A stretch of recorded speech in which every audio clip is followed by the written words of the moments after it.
G'day folks, how you going? Skypollard here. Super excited. I've finally taken delivery of this much anticipated little FPV camera. This of course is the Hawkeye Firefly X Lite, the 4K FPV lightweight slimline camera that you can hook up to your Cinewhoops or your larger long range or even your larger short range FPV quads. In competition with the Naked GoPro and the Beta Lite, etc., let's crack it open and let's get straight in. I'm really keen to get this set up and have a look at some 4K footage with this nifty little camera. You can see the sticker on the front there. Big thanks to Makerfire for supplying this camera, super appreciated. They've also chucked in a ND filter, which is going to be really handy. So link down below folks, check them out if you want to get your hands on a code. Let's get in the box, let's see what you get. Thank you Makerfire.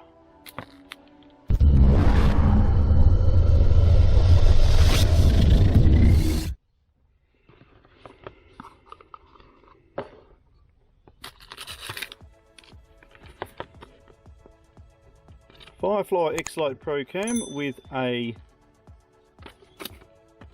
reasonably comprehensive instruction manual. However, you're going to need to get your hands on a trusty magnifying glass because that writing is very, very small. Not to worry at all. There's our camera, nicely packed. We'll just sit that there and have a look and see what else is in the box. Some foam packaging, always handy for transportation. Oops. Looks like we get a USB Type C cable. We have our mount, which I'll talk about more shortly. Got a lens sun cover for your lens. We have a 2-point positive and negative, nice soft wire power supply. Finally, we have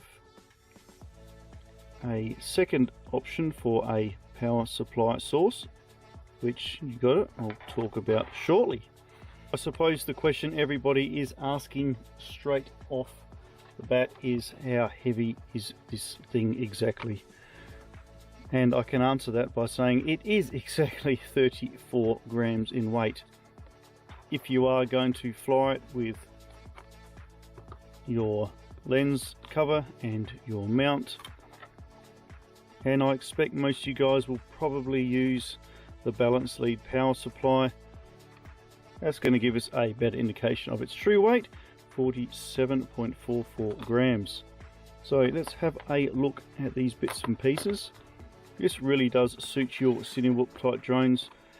You might have looked at this mount here and thought, well, I'm not going to be able to mount that on there. However, Hawkeye have thought of everything and they have a reverse mount capability here. So what you do is actually mount it upside down like so, and then you can flip the image, which I'll show you guys how to do shortly, because you'll need to mount that upside down.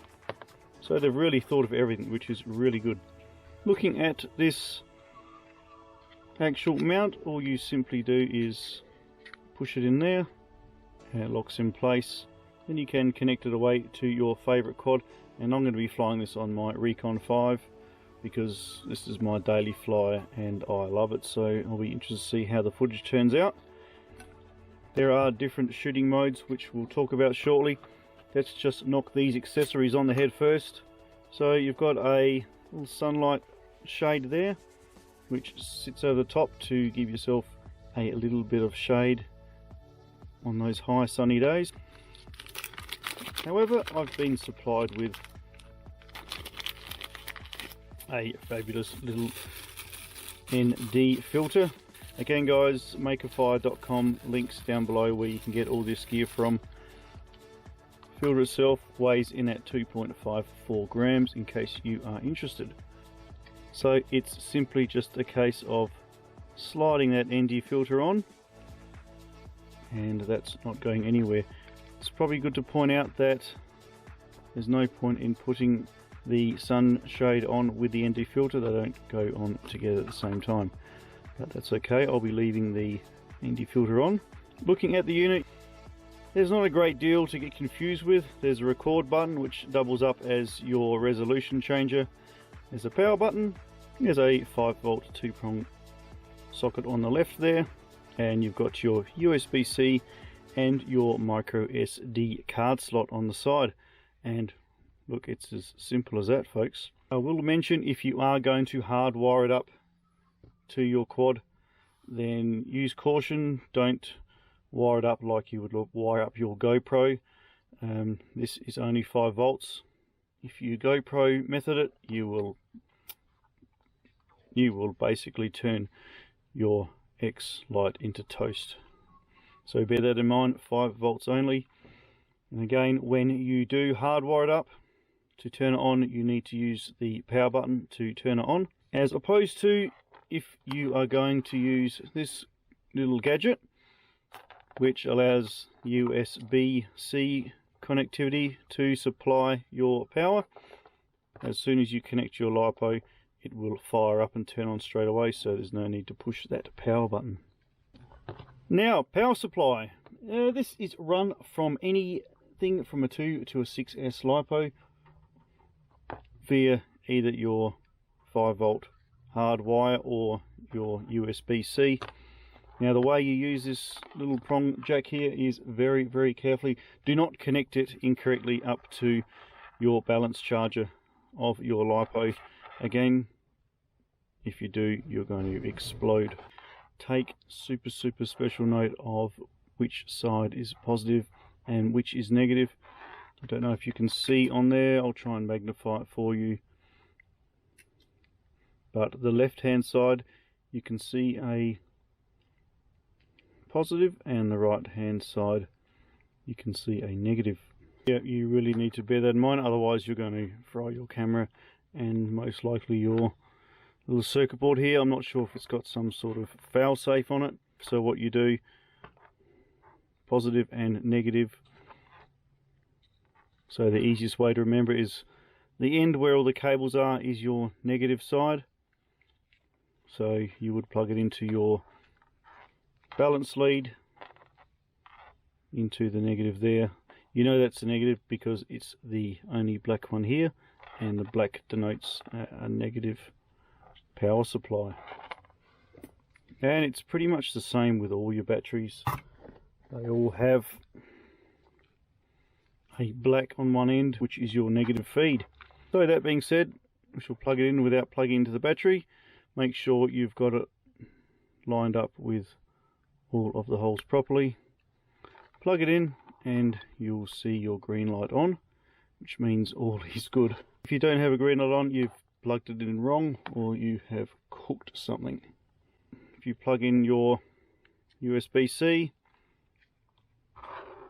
it's going to beep and power up straight away. You'll see a green light on, and to record, you give the record button a press. You can see the green light flashing, which means you are recording. To stop recording, you got it, press the green light again. To turn it off, simply disconnect your USB-C. Okay, so talking about the recording of this, it comes with 3 different recording modes: 4K at 60, 2.7K at 60, and 2.5K at 60. And it's worthwhile mentioning that the 2.5K at 60 is the only setting which has image stabilizing built in. So if you are going to go for your 4K at 60, bear in mind you may need to do some post editing just to stabilize that image should you wish to do so. Let's just turn it back on again. Well, like I said before, if you are going to be running with your smaller Whoop style, Cinewhoop style mount underneath, and you need to flip that image, it's simply a matter of long pressing the power button until you hear a beep and the image will be flipped. Or you can do it post editing, whichever suits you the best. To change your different modes, really simple again. I'll just fire it up. So what you do is long press the record button, 3 beeps, which denotes 2.7K, long press it again, 4 beeps, which denotes 2.5K, and long press it again, 2 beeps, which is your 4K mode. So I'm going to keep this in 4K, going to have a fly around, I'm not going to worry about the image stabilizing, and I'm going to see how the footage turns out with my ND filter. I do like how when you put the SD card in and put it into the mount, it actually hides the SD card there, so there's no risk of it popping out in the event of a crash. Once it's turned on, I need to flip my image because I've just worked out it is upside down. So long press the start button and it beeps a few times, and now she's flipped. So what I'm going to do now is I'm going to attach this, not too sure if I'll attach it to the Beta today or the Recon 5. I will try it out with all 3 settings. I'll try it out with the image stabilizing on and with my straight out 4K on a long range type quad, and again I'll look at it on the Cinewhoop style, which will be a lot smoother flying, which is probably more suited to. However, the appeal of it being so light, I'm probably going to be putting it on my Recon 5 first. Looks really nice, guys. What do you think? Drop me a comment. Have you got one of these? Do you want one of these? How does it compare with your GoPro? Bang for buck, you can't go wrong. This, yeah, wins hands down.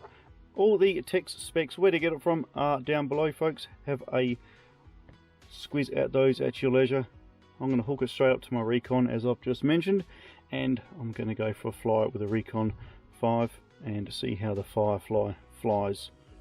I will have a fly of all different modes, the 3 different modes, and you guys can see the difference in image stabilization compared to non. And I'm also going to fly it with and without the ND filter and put the sunshade on. So that'll be coming up next. Quick video, quick intro. I'm going to attach it to my Recon 5 now, see how it looks, see how it feels, and just go for a quick shoot up in the sky in between showers and have a real fast look at it before I do my field test, which is coming up very, very soon. So keep an eye out for that. Thanks for your support. Thanks for stopping by. Firefly X. Thank you, Maker Fire. See you soon. Bye for now.